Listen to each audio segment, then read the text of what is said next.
নমস্কার, আশা করি আপনারা সকলে খুব ভালো আছেন। আমরাও খুব খুব ভালো আছি। ইতালিতে আসা আমাদের প্রায় মাসখানেক হয়ে গেল। জানেনই, প্রথম 3 সপ্তাহ আমরা ছিলাম হোটেলে, তারপর বিশেষ কাজে বাড়ি যেতে হয়েছিল। দেশ থেকে ফিরে আমরা আমাদের নতুন বাড়িতে শিফট করেছি। তো এই নতুন বাড়িতে শিফট করার প্রায় সপ্তাহখানেক হয়ে গেছে। তাই বাড়ির কিছু প্রয়োজনীয় জিনিস যেগুলো না কিনলেই নয়, এই উইকেন্ডেই বেরিয়ে পড়েছি আমাদের কাছের দোকান বাজার খুঁজে দেখতে কোথায় কী পাওয়া যায়। নতুন জায়গায় গিয়ে প্রথম কিছুদিন ভালোই সময় লাগে সব জানা জানা হতে। তো মোটামুটি এই দোকানটার হদিশ পেয়েছি। দোকানটা আমাদের খুবই ভালো লেগেছে।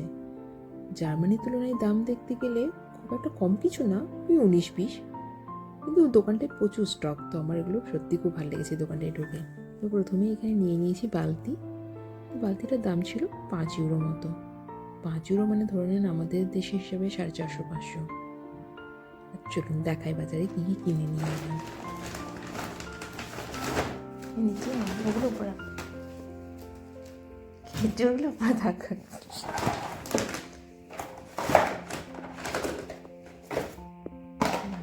এই দুটো হচ্ছে ঝোলানো হবে জিনিসপত্র। এটা গাছে জল দেওয়ার পর না, মশলা রাখার মশলাদানি, নুন রাখার জার, আর দুটো টপ। টবের সাথে মাটিও আছে দুটো। এটা একটা বিনস, একটা বালতি।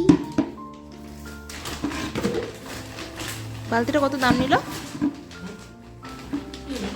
3.90 মনে হয়, এটা না 4 something হচ্ছে জিনিস। আর মাটিটা নিয়ে এসে রেখে দাও। Table cloth 1 metre 1.5 metre. আর এই হচ্ছে মাটি। বিদেশে মাটিটাও কিনতে পাওয়া যায়, ভাবুন। যাই হোক, আমার মতো বাগান প্রেমীদের জন্য তো খুবই সুবিধা। এই মাটি কিনে নিয়েছি 1 ইউরোতে 10 লিটার মতো ছিল, বা ধরুন 90 টাকা দিয়েছে এই মাটিটার জন্য। মোটামুটি আন্দাজ মতো 6-7টা টব তো হয়েই যাবে। তো দেখি ব্যবহার করে মাটিটা কেমন। পরের ব্লগে আপনাদের সাথে শেয়ার করবো আরও ডিটেলসে অনেক কিছু। সাথে থাকুন। আজকের জন্য ব্লগটা এখানেই রাখলাম। সকলে ভালো থাকবেন। শুভরাত্রি।